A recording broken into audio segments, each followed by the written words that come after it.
Hey there guys, how's it going? My name is Sumedh Chatterjee from the Flow Zone Academy, and I'm a flow state coach, which means that I help you feel better and perform better.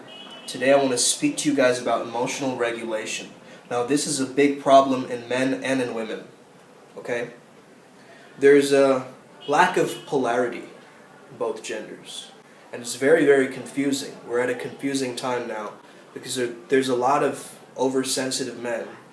And I really resonate with this. You know, I used to be very sensitive in a sense of being an empath and really identifying with the empath.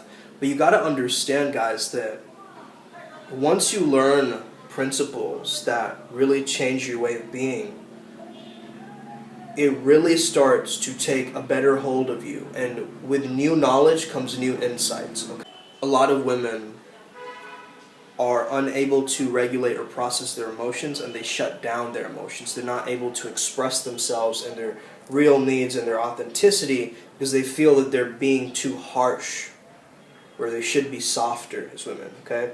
And the same with men. It's like, you know, because of a past relationship or because of certain incidences, they've shut down their own authenticity. Or maybe they're just being too expressive in the sense of they're not being taught how to process their emotions and being trained to regulate their emotions. And this goes for both genders, right? But I've just noticed that this is a huge problem for a lot of people.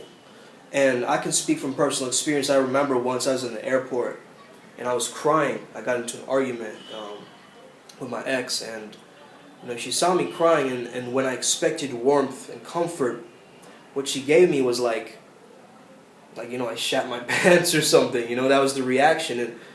And I understand that, women can't help that. When they see a man cry, they're not used to that. We're not trained by society to expect men to cry around us and be soft and be really going through something deep. You know what I mean? So the thing is, she can pretend to be warm, but her biological body is saying, man, this guy is out of control.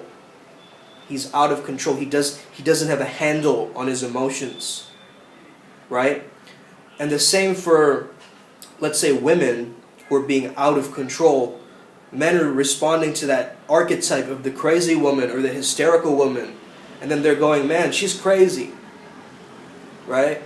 And of course, on the other side, you don't want to be blank-faced, no emotion, expressionless either. I mean, that's not true masculinity. That's not true power, in my opinion.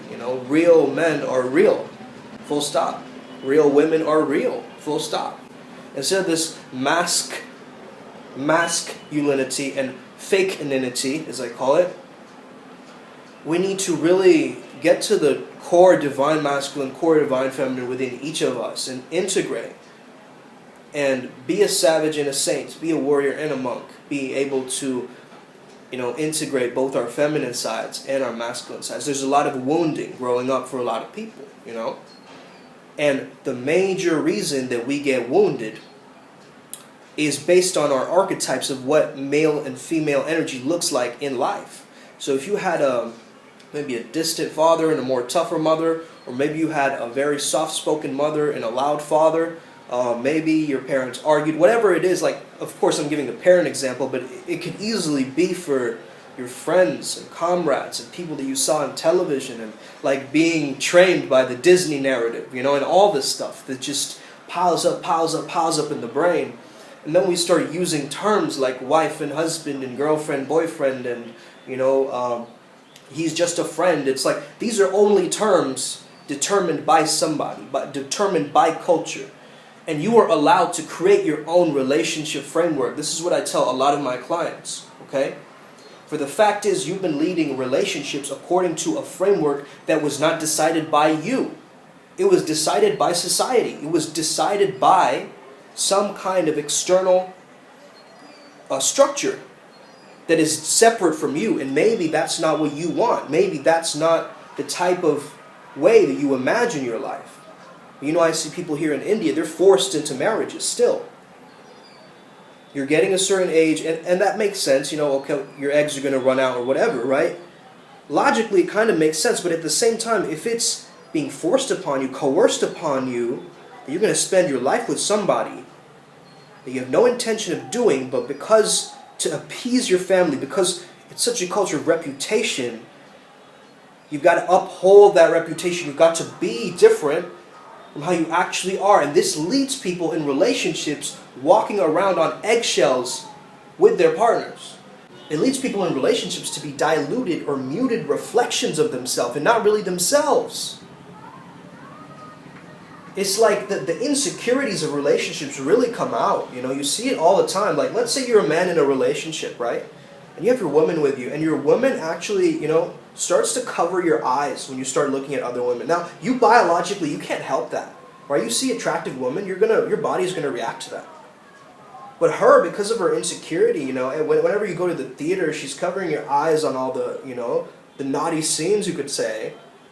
And you're letting her do that, basically, right? You are letting her, you have given her the permission on how to behave around you. Okay, because you are the lead. You're the leader in the relationship. Now, of course, we have to know when to turn this on and off, right? I'm saying this, but of course, I want to calibrate and say that you as a man have to know when to go yin and when to go yang in the relationship. So let's say, you know, you're at her workplace and you start to act really tough around her workplace. Well, that's not a time to be young, my friend. You know what I mean? Like, that's her workplace. And she is allowed to calibrate it according to how she wants. She's the young in that environment. And so, when she gets out of there, then you can lead and be like, okay, let's go. I'm going to take you here, to this place. Then you can be the decider. But if you're coming in always decider, decider, decider, and not melting into your masculine core, right? Melting her with your presence, that's a really tough relationship. And, you know, not a lot of people understand this yet.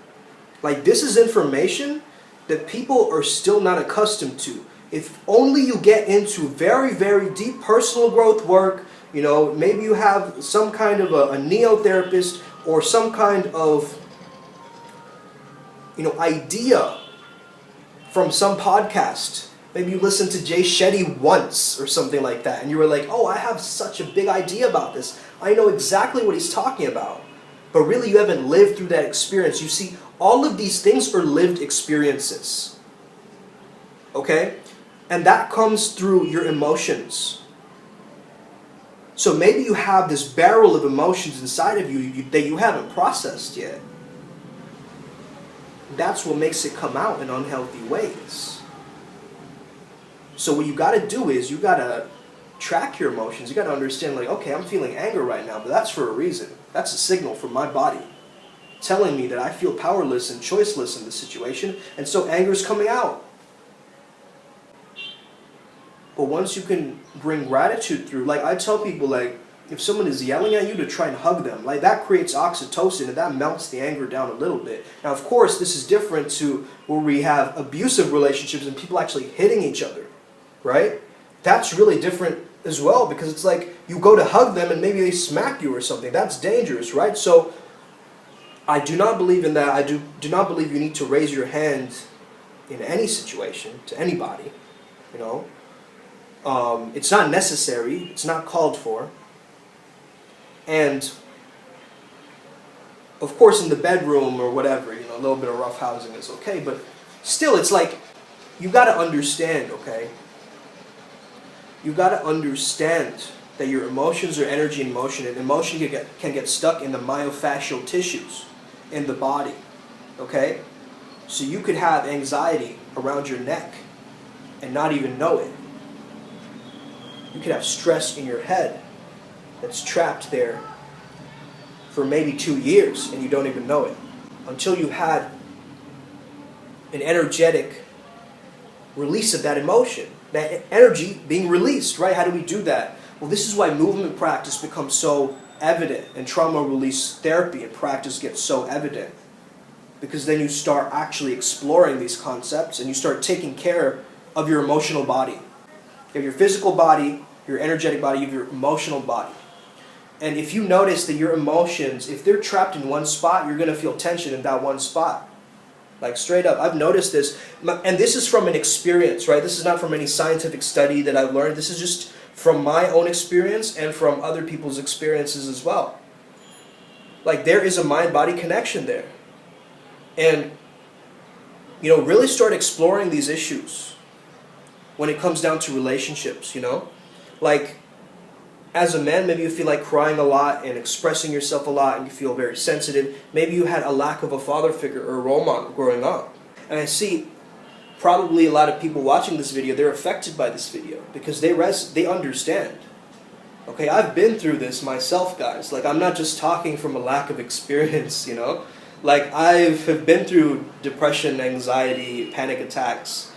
You know, I've been through, you know, being very distracted and not being able to focus. Like, I understand that, you know? And the way that I've done it is I've really committed myself to personal growth. And it's a commitment. Right? It's not like, oh yeah, I'm going to do it and then forget about it. No, I've invested thousands and thousands of dollars in mentors and coaches. That's one way to do it. And maybe one coach won't bring you the results, but you take one golden nugget from them and then you apply it somewhere else. This is the way that it works, guys. You've got to understand that some people are where you need to be. And you need to reach out to those people. You need to ask for help and not be like, I can do everything myself. I'm fine, you know? It's like, that does not show a lack of confidence. That's what people need to understand, is when you're reaching out for help, that does not show a lack of confidence. In fact, it shows the complete opposite. It shows confidence because you're like, I understand how bad my situation is. I understand that, you know, things aren't going with the way I planned it to. And I'm actually asking for help. I'm reaching out right now. Right? And of course, that doesn't mean like to depend on someone like they're your guru or your savior either. It's like, of course, you have your own sovereignty and you've got to leverage your own set of skills that you have. You have so much strength and power. That's undeniable. You have potential that's undeniable. But you just maybe haven't seen it in the right way or experienced it in the right way. This is why experiencing your emotions, experiencing life, experiencing heartbreak, experiencing different things are a part of the journey. It's a part of the portal that you've got to walk through to be able to build your character, because watch a movie without conflict, that's boring.